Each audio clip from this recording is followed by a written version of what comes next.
Good evening, everybody. It's time to... Yeah. Hi. Welcome to part 3 of 1984. I don't know if I'm feeling more energetic to even start this, but it's only 6 chapters, so we have no board this time, but I'll just say it. We only have like chapter 1 and chapter 2 to read for today. If I remember correctly, chapter 1 is 32 minutes long, and chapter 2, let me check. It's 48 minutes long. Hmm. Let me just calculate this real quick. So, 32 plus 48. Hang on. No, 32 plus 48. Can't believe it. 80 minutes of stream. Alright. My keybinds are bound to my numpad, so that's why you saw me like change like expressions like in rapid succession.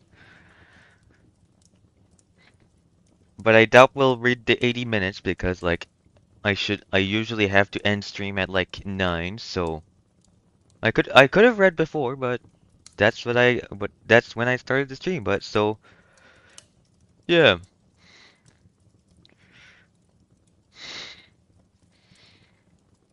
You know what? Hang on, let me check. So part 3 starts at page 197, 210. What if we do part chapter 1 and half of 2? So that would be about page 220.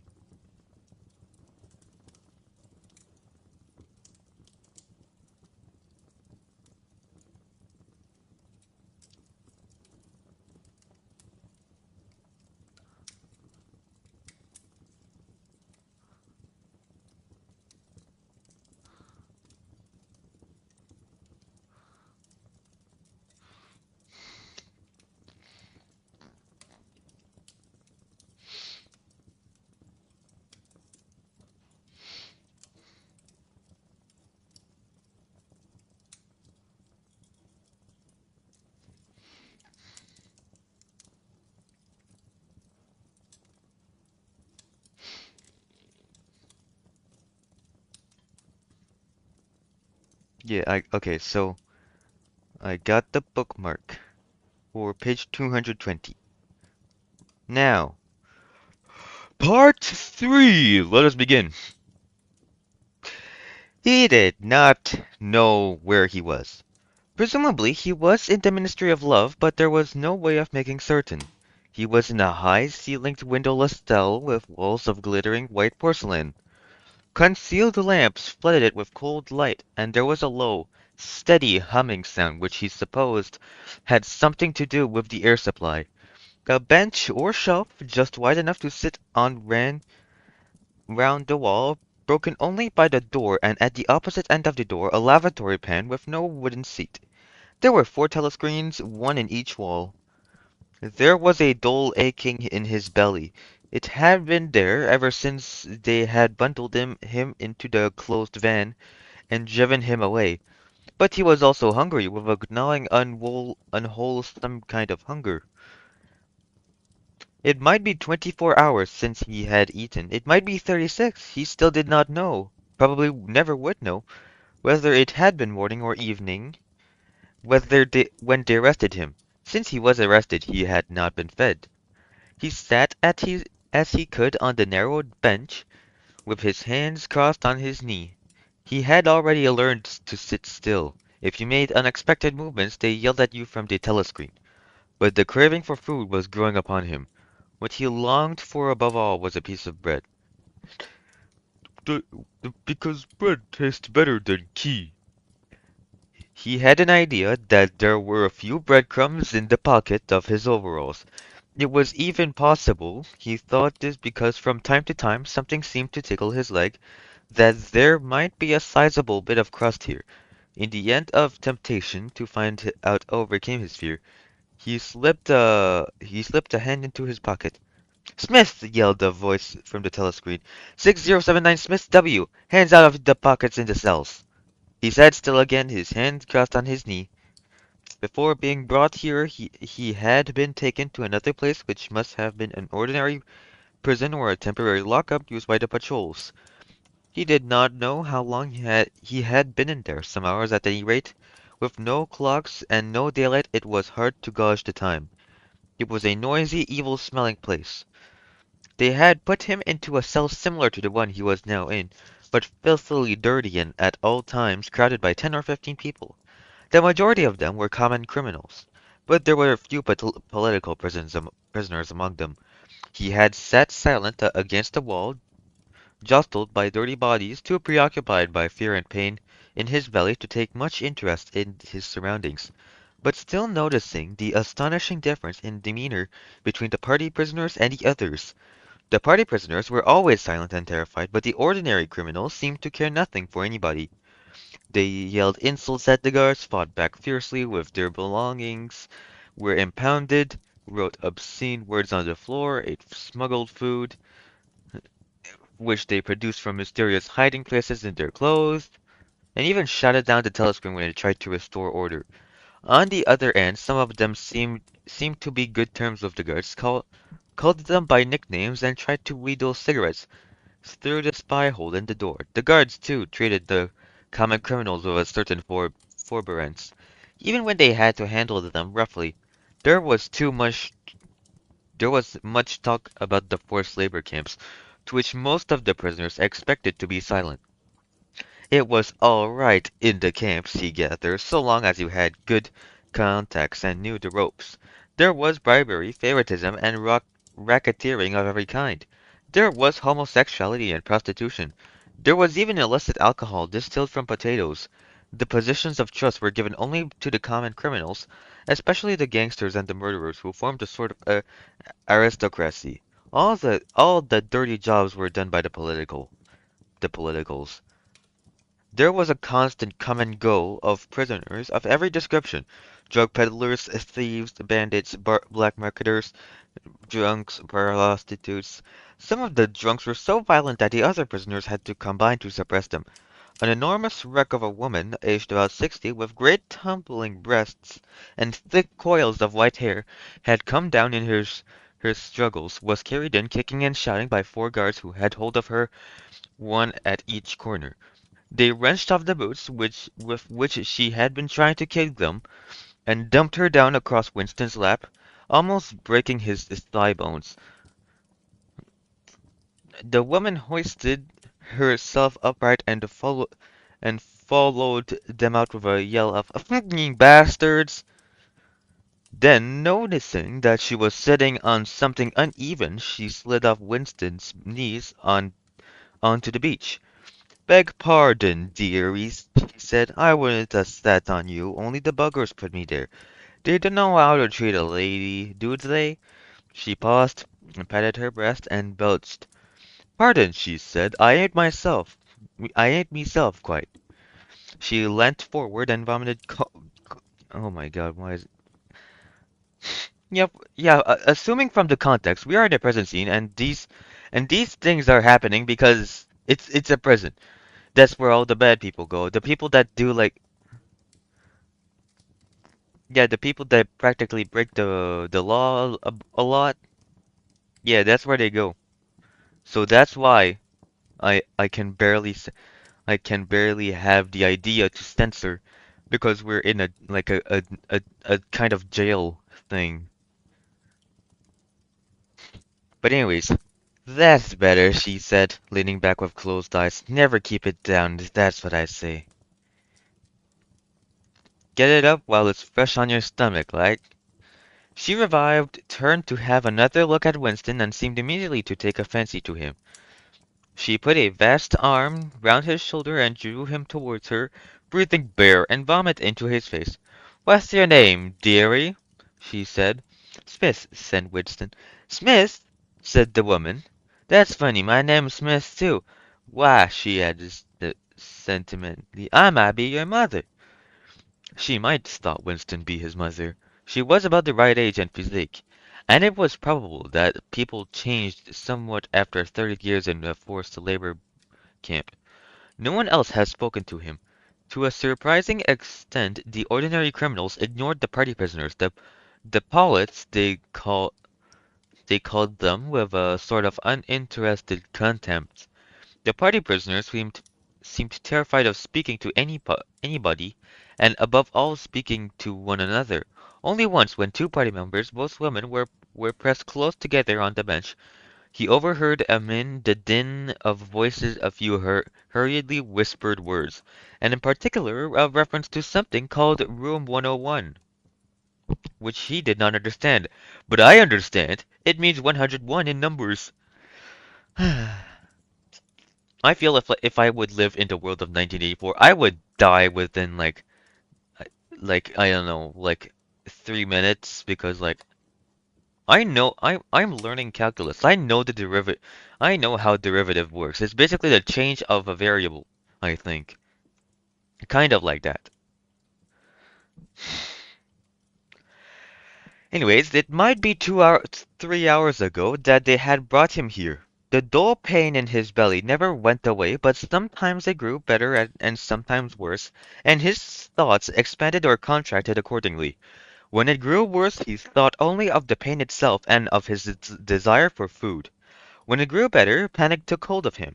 There were moments where he foresaw the things that would happen to him, such actuality that his heart galloped and his breast stopped.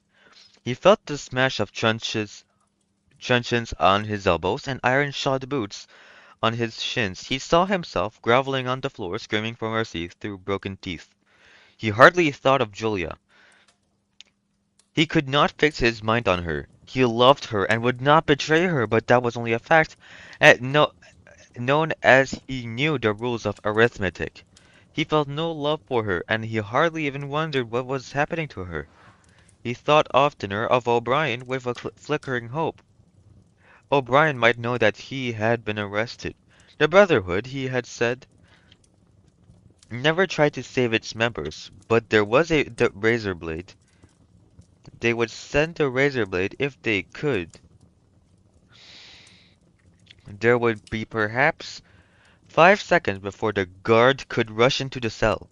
The blade would bite into him with a sort of burning coldness, and even in the fingers that held it would be cut to the bone.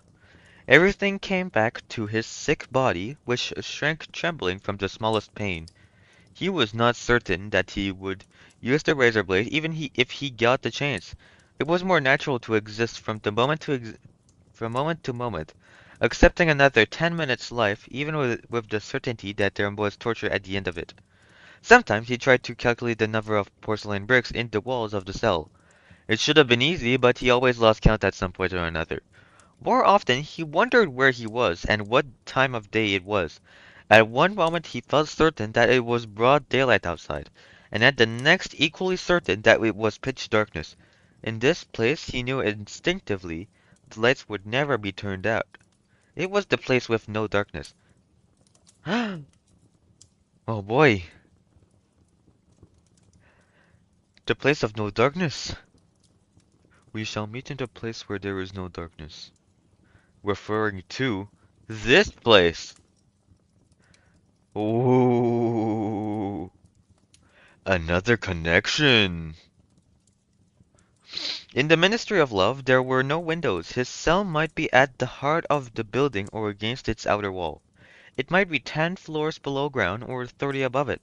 He moved himself mentally from place to place and tried to determine by the feeling of his body whether he was perched high in the air or buried deep underground. There was a sound of marching boots outside. The steel door opened with a clang. A young officer, a trim black uniformed figure who seemed to glitter all over with polished leather and whose pale straight-featured face was like a wax mask, stepped smartly through the doorway. He motioned to the guards outside to bring the prisoner they were leading. The poet Ampleforth shambled into the cell. The door clanged shut again. Ampleforth made one or two uncertain movements from side to side, as they have some as though having some idea that there was another door to go out of, and then began to wander up it and down the cell. He had not yet noticed Winston's presence. His troubled eyes were gazing at the wall about a meter above the level of Winston's head. He was shoeless. Large, dirty toes were sticking out of the holes in his socks. He was also several days away from a shave. A scrubby beard covered his face from to the cheekbones, giving him an affair of ruffianism that went oddly with his large, weak frame and nervous movements. Winston roused himself a little from his lethargy. He must speak to Ampleforth and risk the yell from the telescreen.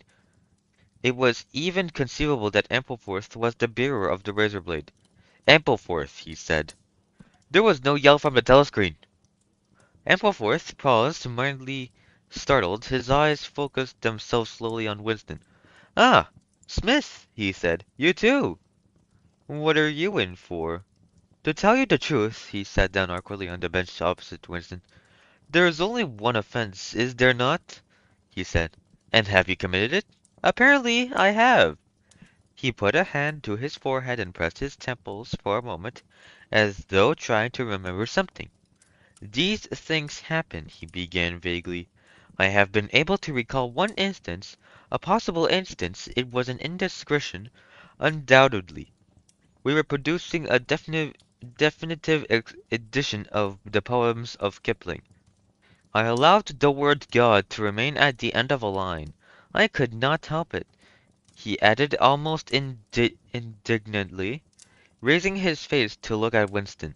It was impossible to change the line. The rhyme was rod. Do you realize that there are, hang on, only 12 rhymes to rod in this entire language? For days I have racked my brains. There was no other rhyme. The expression on his face changed. The annoyance passed out of it, and for a moment he looked almost pleased, a sort of intellectual warmth, the joy of pedant who is it pedant or pedant?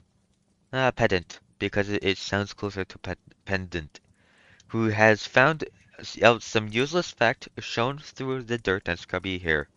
Has it ever occurred to you, he said, that the whole history of English poetry has been determined by the fact that the English language lacks rhymes? No, that particular thought had never occurred to Winston, nor in the circumstances did it strike him as very important or interesting. Do you know what time of day it is? He said.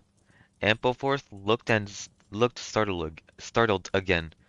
I had hardly thought about it. They arrested me? It could be 2 days ago, perhaps 3. His eyes flitted round the walls as though he had expected to find a window somewhere. There's no difference between night and day in this place. I do not see how one can calculate the time. They talked de des desultory desultorily for some minutes. Then, without apparent reason, a yell from the telescreen bade them to be silent. Winston said quietly, his hands crossed. Ampleforth too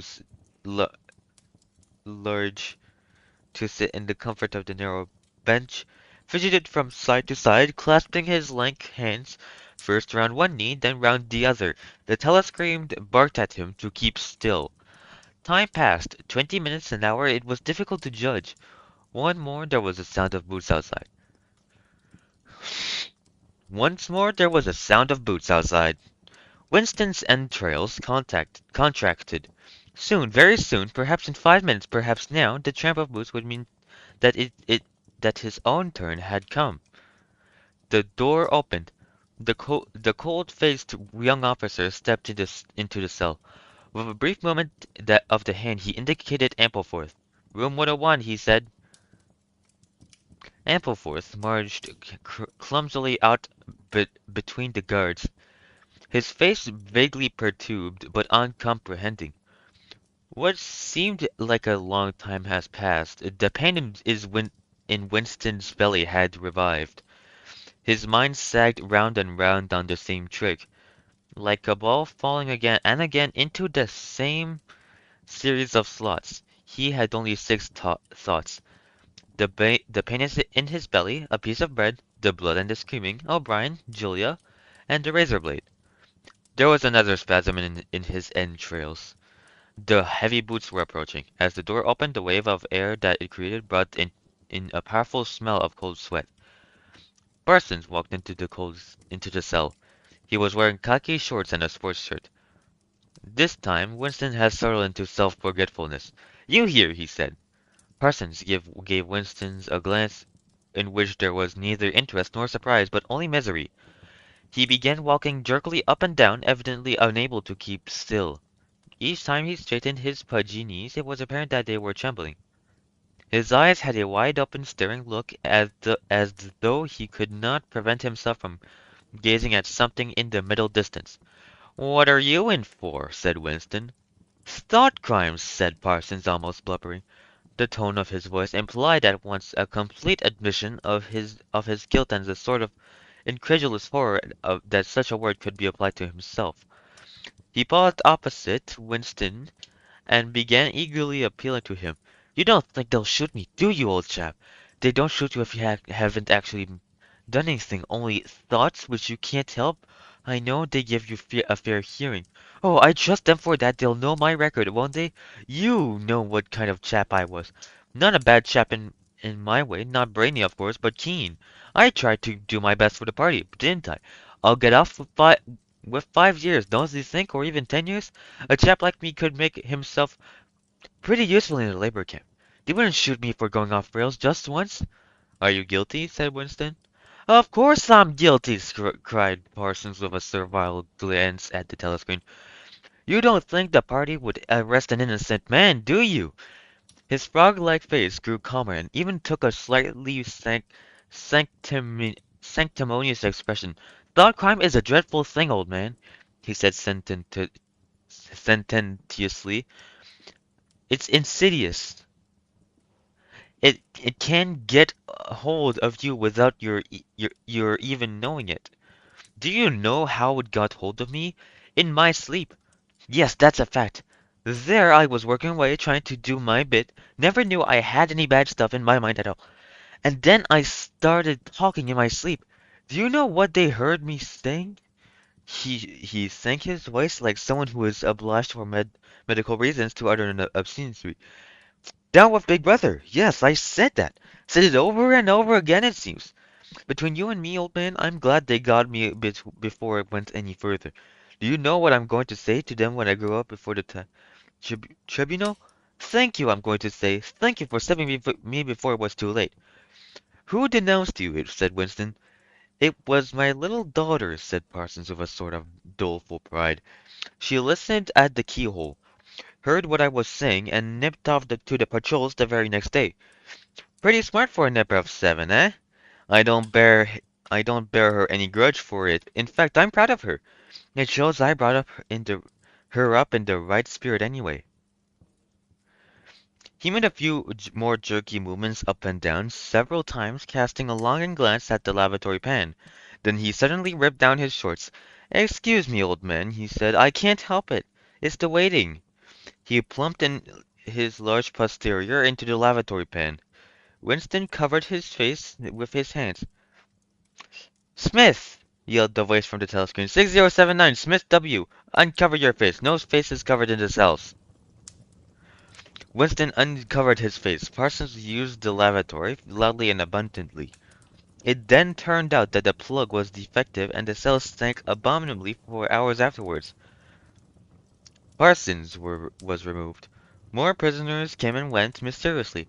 One woman was consigned to room 101, and Winston noticed seemed to shrivel, and turn a different color when she heard the words. A time came when, if it had been morning when he was brought here, it would be afternoon, or if it had been afternoon, then it would be midnight. There were 6 prisoners in the cell, men and women. All sat very still. Opposite Winston, there sat a man with a chinless, toothy face, exactly like that of some large, harmless rodent. His fat, mottled cheeks were so pouched at the bottom that it was difficult not to be believed that he had little stores of food tucked away there. His pale gray eyes flitted timorously from face to face and turned quickly again when he caught anyone's eye. The door opened and another prisoner was brought in whose appearance seemed sent a momentary chill through Winston. He was a commonplace, mean-looking man who might have been an engineer or a technician of some kind. But what was startling was the emaciation of his face. It was like a skull. Because of its thinness, the mouth and eyes looked dis disproportionately large, and the eyes seemed filled with a murderous, unopposable hatred of somebody or something.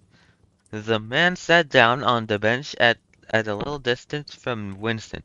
Winston did not look at him again, but the tormented, skull-like face was as vivid in his mind as though it had been straight in front of his eyes. Suddenly, he realized what was the matter. The man was dying of starvation. The same thoughts seemed to occur almost simultaneously to everyone in the cell.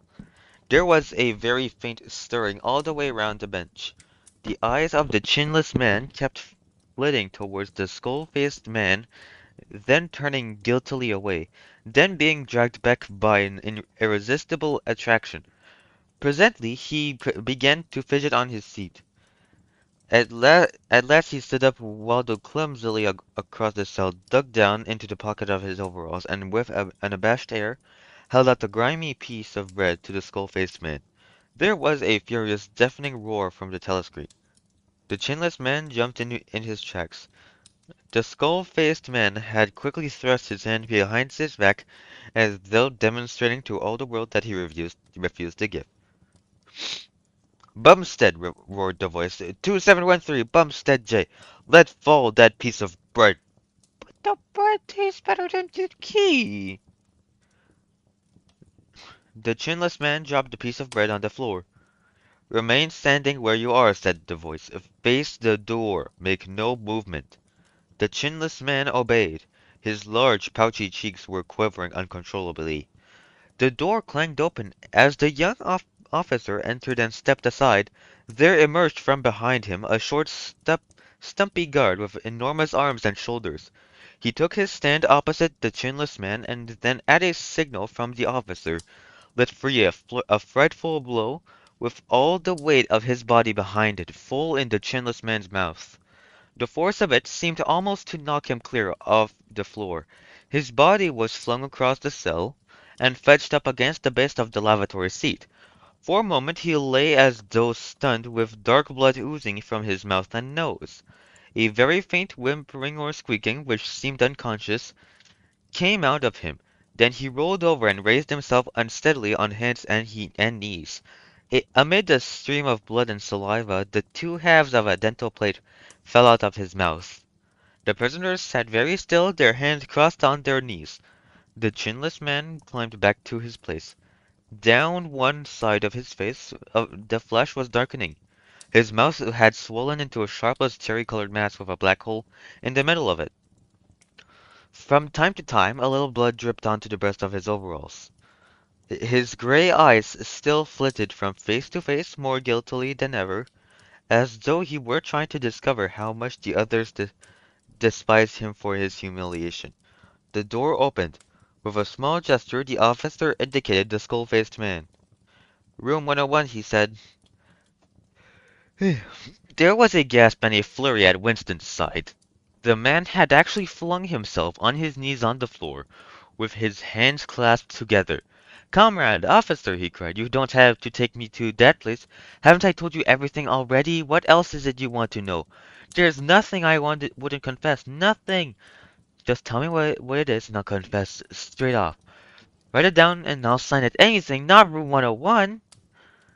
"Room 101," said the officer. The man's face, already very pale, turned a color Winston would not have believed possible. It was definitely, unmistakably, green. Well, a shade of green. Not exactly green, but like the different green. Anyways. Do anything to me, he yelled. You've been starving me for weeks. Finish it off and let me die. Shoot me, hang me. Sentence me to 25 years. Is there somebody else you want me to give away? Just say who it is and I'll tell you anything you want. I don't care who it is or what you do to them. I've got a wife and 3 children. The biggest of them isn't 6 years old. You can take the whole room of the whole lot of them and cut their throats in front of my eyes, and I'll stand and watch it. But not room 101. Room 101, said the officer. The man looked frantically around at the other prisoners, as though with some ideas he could put another victim in his own place. His eyes settled down, no, not settled down, but settled on the smashed face of the chinless man. He flung out a lean arm. "That's the one you ought to be taking, not me," he shouted. "You didn't hear what he was saying after they bashed his face. Give me a chance and I'll tell you every word of it. He's the one that's against the party, not me." The guard stepped forward. The man's voice rose to a shriek. "You didn't hear him," repeated. "Something went wrong with the telescreen. He's the one you want. Take him, not me." The 2 sturdy guards had stooped to take him by the arms. But just at this moment he flung himself across the floor of the cell and grabbed one of the iron legs that supported the bench. He had set up a wordless howling like an animal. The guards took hold of him to wrench him loose, but he clung on with astonishing strength. For perhaps 20 seconds they were hauling at him. The prisoners sat quiet, their hands crossed on their knees, looking straight in front of them. The howling stopped. The man had no breath left for anything except hanging on. Then there was a different kind of cry. A kick from a guard's boot had broken the fingers of one of his hands. They dragged him to his feet. "Room 101," said the officer. The man was led out, walking unsteadily with head sunken, nursing his crushed hand. All the fight had gone out of him. A long time passed. If it had been midnight where the skull-faced man was taken away, it was morning. If morning, it was afternoon. Winston was alone, and had been alone for hours. The pain of sitting on the narrow bench was such that often he got up and walked about, unreproved by the telescreen. The piece of bread still lay where the chinless man had dropped it. At the beginning, it needed a hard effort not to look at it, but presently hunger gave way to thirst. His mouth was sticky and evil-tasting. "Evil tasting," I said. The humming sound and the unvarying white light induced a sort of faintness, an empty feeling inside his head. He would get up because the ache in his bones was no longer bearable, and then would sit down again, almost at one almost at once because he was too dizzy to make sure of staying on his feet.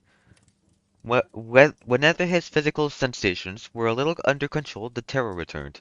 Sometimes, with a fading hope, he thought of O'Brien and the razor blade. It was thinkable that the razor blade might arrive concealed in his food if it were ever fed. More dimly he thought of Julia. Somewhere or other she was suffering perhaps far worse than he. She might be screaming with pain at the moment. He thought, if I could save Julia by doubling my own pain, would I do it? Yes, I would. But that was merely an intellectual decision, taken because he knew that he ought to take it. He did not feel it. He did not feel it. In this place you could not feel anything except pain and foreknowledge of pain. Besides, was it possible when you were actually suffering it to wish for any reason that your own pain should increase? But that question was not answerable yet. The boots were approaching again. The door opened. O'Brien came in. Winston started to his feet. The shock of the sight had driven all caution out of him. For the first time in many years he forgot the presence of the telescreen. "They've got you too!" he cried. "They've got me a long time ago," said O'Brien with a mild, almost regretful irony. He stepped aside. From behind him there emerged a broad-chested guard with a long black truncheon in his hand. "You know this, Winston," said O'Brien. "Don't deceive yourself. You did know it. You have always known it." Yes, he saw now. Now he had always known it. But there was no time to think of that. All he had eyes for what was the truncheon in the guard's hand.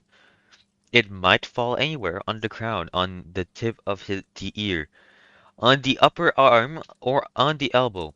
The elbow he had slumped to his knees, almost paralyzed, clasping the stricken elbow with his other hand. Everything had exploded into yellow light. Inconceivable, inconceivable that one blow could cause such pain! The light cleared and he could see the other two looking down at him. The guard was laughing at his contortions. One question at any rate was answered. Never, for any reason on earth, could you wish for an increase of pain. Of pain you could wish only one thing, that it should stop. Nothing in the world was so bad as physical pain. In the face of pain, there are no heroes. No heroes, he thought over and over as he writhed on the floor, clutching uselessly at his disabled left arm. And that concludes chapter 1. That means our progress is now 76, as seen in the bottom right of the screen. Now, the usual break time. It is time to go fill a water.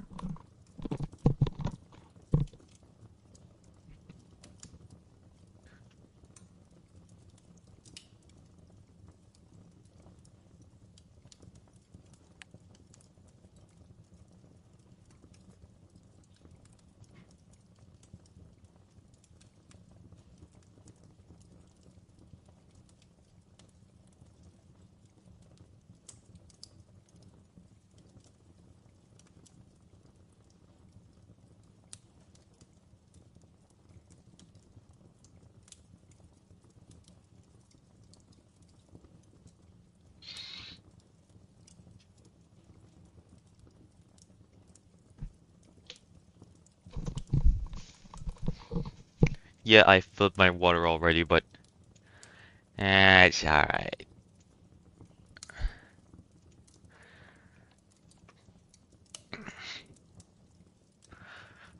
But we could start immediately and like, yeah, if we continue immediately, then it would be like, yeah, we would get the book done. Let's get that book done. End the break. Continue. And for those who are for and for those who is the first time in my series, welcome. Welcome to my little me reading 1984. And I will not be reading chat while I'm reading. But yeah, while I'm reading that I won't be reading chat much because reading it's to focus, and that's why I don't have my alert box, my chat box, but I think I still have my alert box. If you do redeem fart and you chatted a lot, then you can fart on stream and interrupt some of the words that I might say. Yes, redeem fart. Exclamation, redeem fart to fart on stream. I don't know if it'll work, because I probably removed the browser source. Oh wait, no, I didn't remove the browser source. Yep, you can do redeem fart.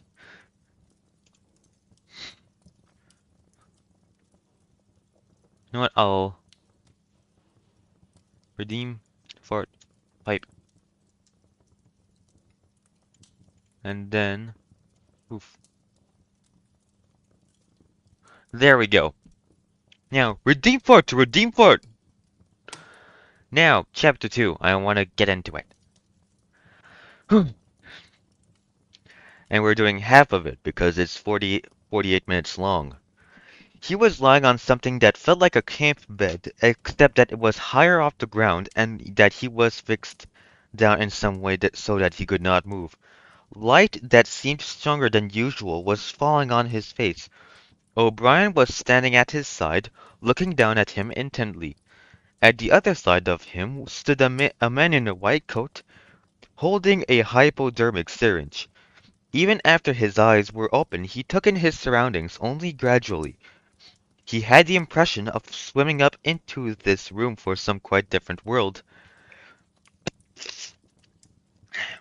a sort of underwater world far beneath it. How long had been down there, he did not know. Since the moment when they arrested him, he had not seen darkness or daylight. Besides, his memories were not continuous. There had been times when consciousness, even the sort of consciousness that one has in sleep, had stopped dead and started again after a blank interval.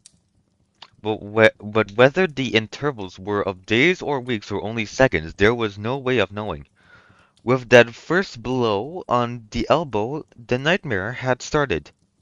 Later, he was to realize that all that then happened was merely a preliminary, a routine interrogation to which nearly all prisoners were subjected.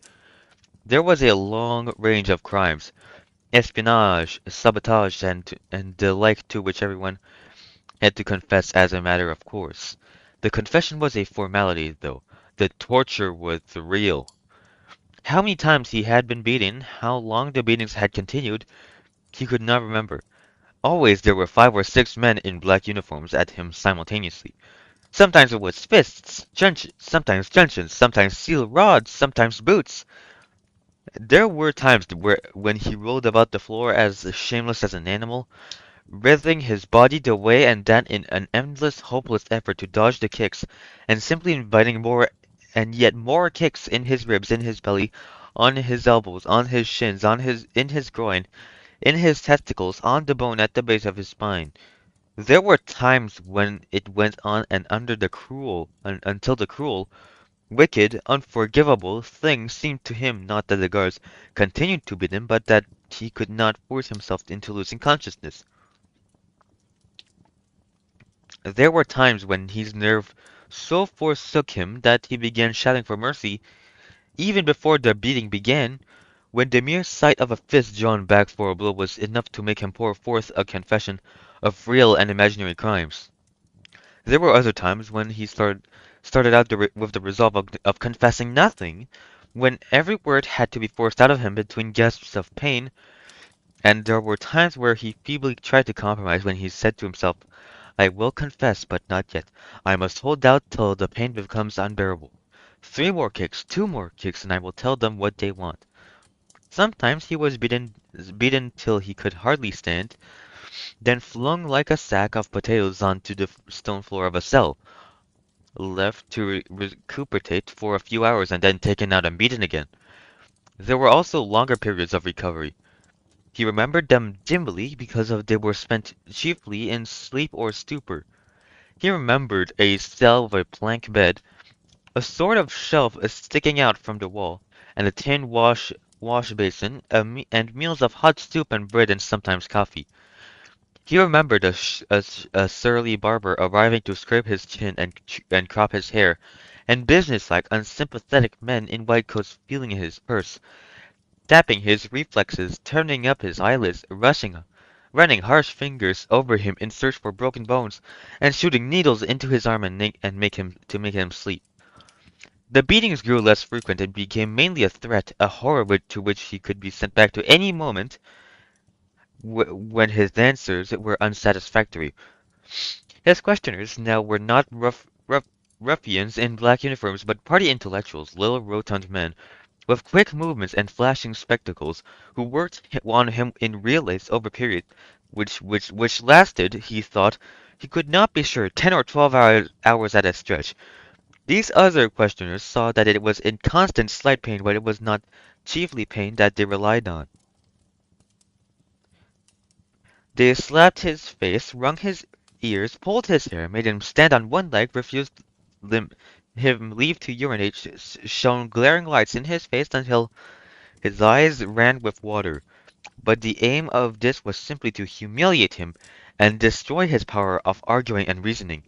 Their real weapon was the merciless questioning that went on, hour after hour, chumming him up, laying traps for him, twisting everything that he said, convicting him at every step of lies and self-contradiction. Excuse me, but does this remember of someone? Yeah, but it's best not to mention them. I'll just refer them as bleep. Sometimes he would weep half a dozen times in a single session. Most of the time they screamed abuse and at him and threatened at every hesitation to deliver him over to the guards again, but sometimes they would suddenly change their tune, call him comrade, appeal to him in the name of Inksock and Big Brother, and ask him sorrowfully whether even now he had not enough loyalty to the party left to make him wish to undo the evil he had done. When his nerves were in rags after hours of questioning, even disappeal could reduce him to sniveling tears. In the end, the nagging voices broke him down more completely than boots and fists of the guards. He became simply a mouth that uttered, a hand that signed whatever was demanded of him. His sole concern was to find out what they wanted him to confess, and then confess it quickly before the bullying started anew. He confessed to the assassination of eminent party members, the distribution of serious pamphlets, embezzlement of public funds, sale of military secrets, sabotage of every kind. He confessed that he had been a spy in the pay of the East Asian government as far back as 1968. He confessed that he was a religious believer and admirer of capitalism and a sexual pervert.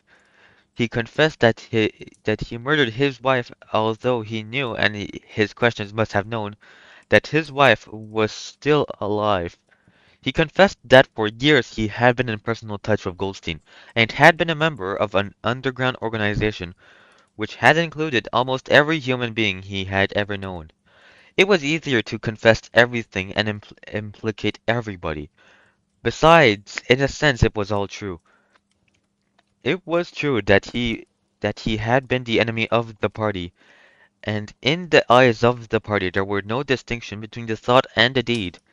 There were also memories of another kind. They stood out in his mind disconnectedly, like pictures with blackness all round them. He was in a cell which might have been either dark or light, because he could see nothing except a pair of eyes. Near at hand, some kind of instrument was ticking slowly and regularly. The eyes grew larger and more luminous. Suddenly, he floated out of his seat and dived into the eyes and was swallowed up. He was strapped into a chair surrounded by dials under dazzling lights. A man in a white coat was reading the dials. There was a tramp of heavy boots outside. The door clanked open. The waxed-faced officer marched in, followed by two guards. "Room 101," said the officer. The man in the white coat did not turn round. He did not look at Winston either. He was looking only at the dials. He was rolling down a mighty corridor, a kilometer wide, full of glorious golden light, roaring with laughter and shouting out confessions at the top of his voice. He was confessing everything, even the secret things he said had succeeded in holding back under the torture. He was relating the entire history of his life to an audience who knew it already. With him were the guards, the other questioners, the men in white coats, O'Brien, Julia, Mr. Charrington, all rolling down the corridor together and shouting with laughter. Some dreadful thing which had lain embedded in the future had somehow been skipped over and had not happened. Everything was all right. There was no more pain. The last detail of his life was laid bare, understood, forgiven. He was starting up from the plank bed in the half certainty that he had heard O'Brien's voice. All through his interrogation, although he had never seen him, he had had the feeling that O'Brien O'Brien was at his elbow, just out of sight. It was O'Brien who was directing everything. It was he who sent the guards on to Winston and who prevented them from killing him. It was he who decided when Winston should scream with pain, when he should have a respite, when he should be fed, when he should sleep, when the drugs should be pumped into his arm. It was he who asked the questions and suggested the answer. He was the tormentor, he was the protector, he was the inquisitor. He was the friend. Okay, this is... Why is this start... Okay. And once Winston could not remember whether it was in drug sleep, or in normal sleep, or even in a moment of wakefulness, a voice murmured in his ear. "Don't worry, Winston, you are in my keeping. For 7 years I have watched over you. Now the turning point has come. I shall save you. I shall make you perfect." He was not sure whether it was O'Brien's voice, but it was the same voice that had said to him, "We shall meet in the place where there is no darkness," in that other dream 7 years ago. He did not remember any ending to his interrogation. There is a period of blackness, and then the cell, or room, in which he now was had gradually materialized round him. He was almost flat on his back and unable to move. His body was held down at every essential point. Even the back of his head was gripped in some manner. O'Brien was looking down at him, and gravely, and rather sadly. His face, as seen from below, looked coarse and worn, with pouches under the eyes and tired lines from nose to chin. He was older than Winston had taught him. He was perhaps 48 or 50. Under his hand there was a dial with a lever on top and figures running round the face. "I told you," said O'Brien, "that if we meet again it would be here." "Yes," said Winston. Without any warning except the slight movements of O'Brien's hand, a wave of pain flooded his body. It was a frightening pain because he could not see what was happening, and he had the feeling that some mortal injury was being done to him. He did not know whether the thing was really happening, or whether the effect was electrically produced, but his body was being wrenched out of shape. The joints were being slowly torn apart. Although the pain had brought the sweat out of on his forehead, the worst of all was the fear that his backbone, hang on, was about to snap. He set his teeth and breathed hard through his nose, trying to keep silent as long as possible.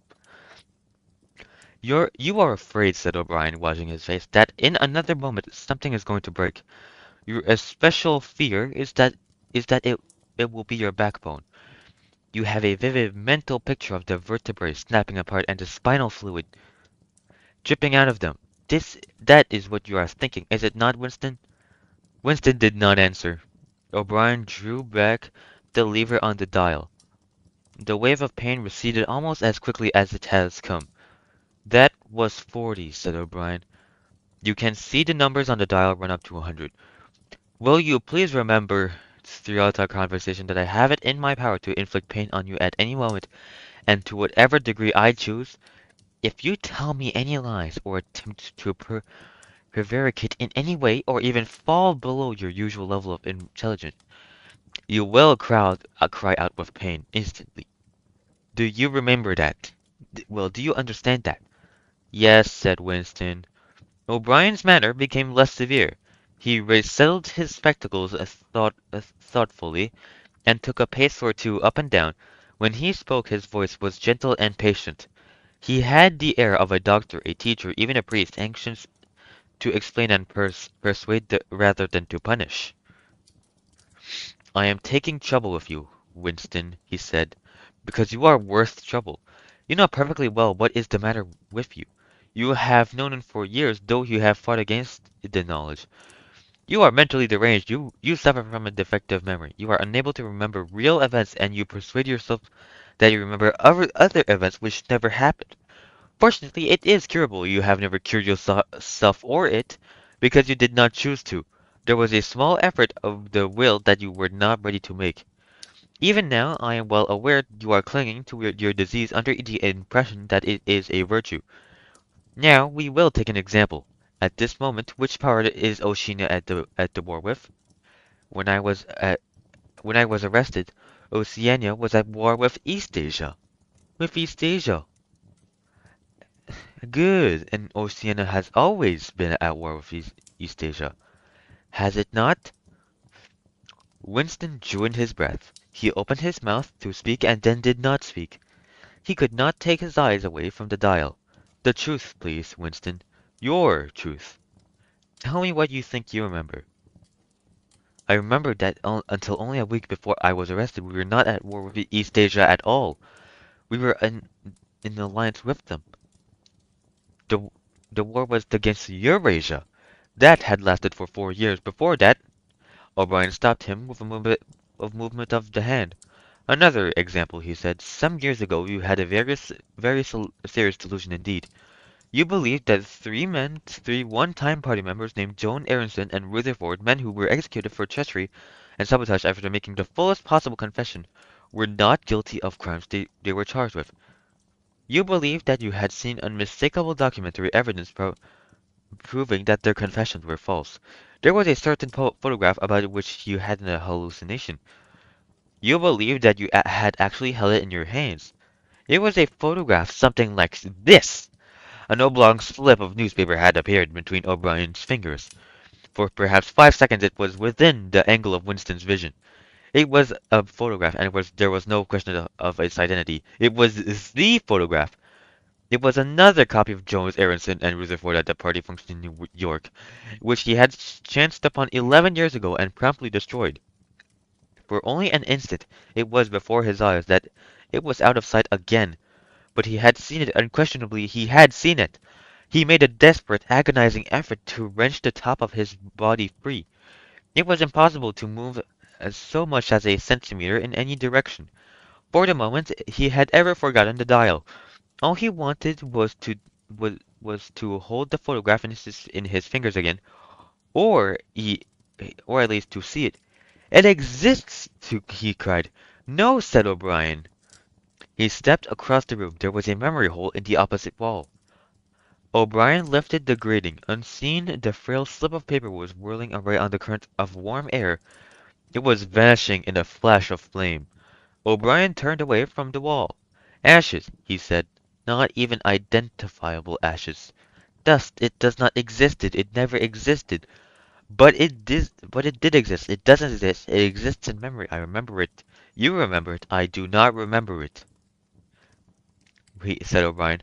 Winston's heart sank. That was Doublethink. He had a feeling of deadly helplessness.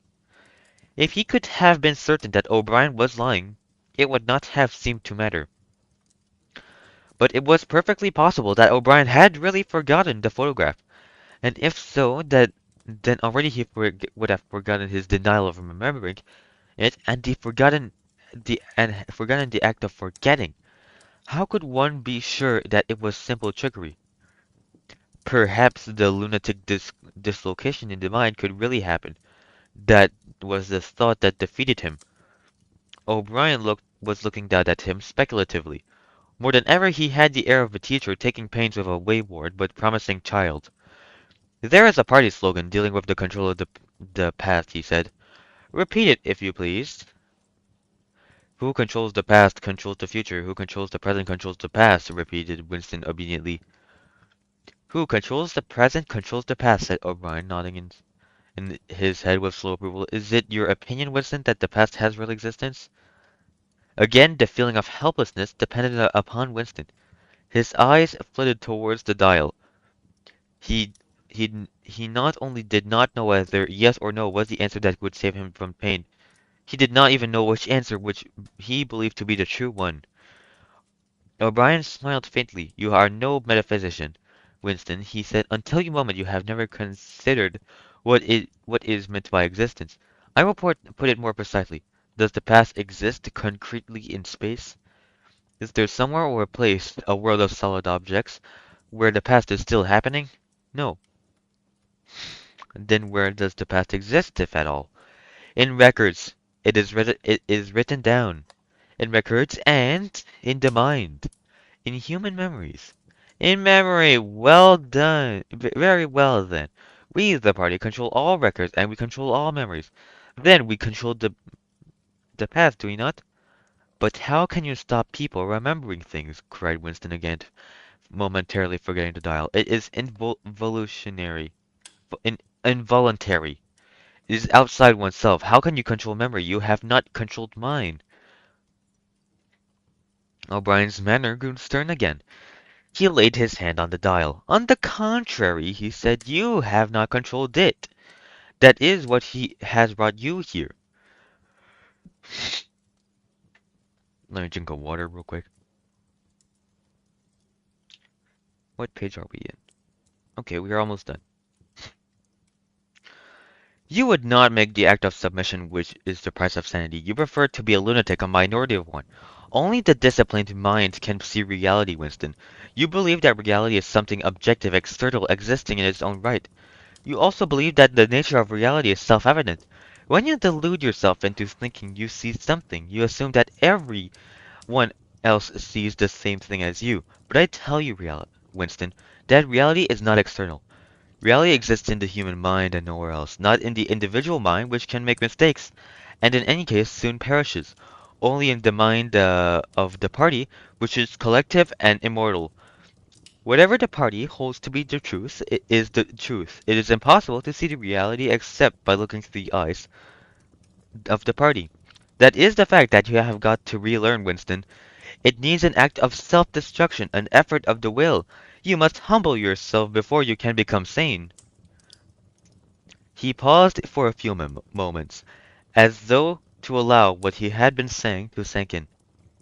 Do you remember writing in your diary, freedom is the freedom to say that 2 plus 2 make 4? Yes, said Winston. O'Brien held up his left hand, its back towards Winston, with the thumb hidden and the 4 fingers extended. How many fingers am I holding up, Winston? 4. And if the party says that there is not 4 but 5, then how many 4? The word ended in a grasp of pain. The needle, the needle of the dial had shot up to 55. The sweat had sprung out all over Winston's body. The air tore into his lungs and issued again in deep groans, which, even by clenching his teeth, he could not stop. O'Brien watched him. The 4 fingers still extended, he drew back the lever. This time, the pain was only slightly eased. How many fingers, Winston? 4. The needle went up to 60. How many fingers, Winston? 4. 4. What else can I say? 4. The needle must have risen again, but he did not look at it. The heavy, stern face and the 4 fingers filled in his vision. The fingers stood up his eyes like pillars, enormous, blurry, and seeming to vibrate, but unmistakably 4. How many fingers, Winston? 4. Stop it! Stop it! How can you go on? 4. 4. How many fingers, Winston? 5. 5. 5. No, Winston. That's no use. You are lying. You still think there are 4. How many fingers, please? 4. 5. 4. Anything you like. Only stop it. Stop the pain. And you know what? I think I'll end it for the night. And that is half of chapter 2. Like, I just want to say there was a lot of things I can relate to, and I could send a message to like myself like within like 2 years from 2 years ago about like, hey, me from 2 years ago. Yeah, the only way you can actually get 4 equals 5 is by dividing by 0, which is not possible in current math. I think. Well, yeah, you can't divide by 0. Yeah, I remember when Bleep told me told me when 4 equals 5 and like I was like, hang on, how can you be so sure? And then I looked up YouTube saying, hey, how can 4 be equals to 5? And then like they did like 0 equals 0, 20 minus 20 minus 20 equals 15 25 minus 25, did all the shenanigans, but then did the division by 0. You cannot divide by 0. I don't know if it incorporates division by 0. I should actually return to recheck if how it could be done. But like if I yeah, I just want to say like I'm gonna check if the how they how we can even make 4 equals 5 while breaking the rules of math, because like how I don't get how 4 can be equal to 5. Because if 4 can be equal to 5, then 5 can be equal to 4. You know what? I'm gonna stop streaming because it's like it's 9, so I'm going to go. See ya on on part 12.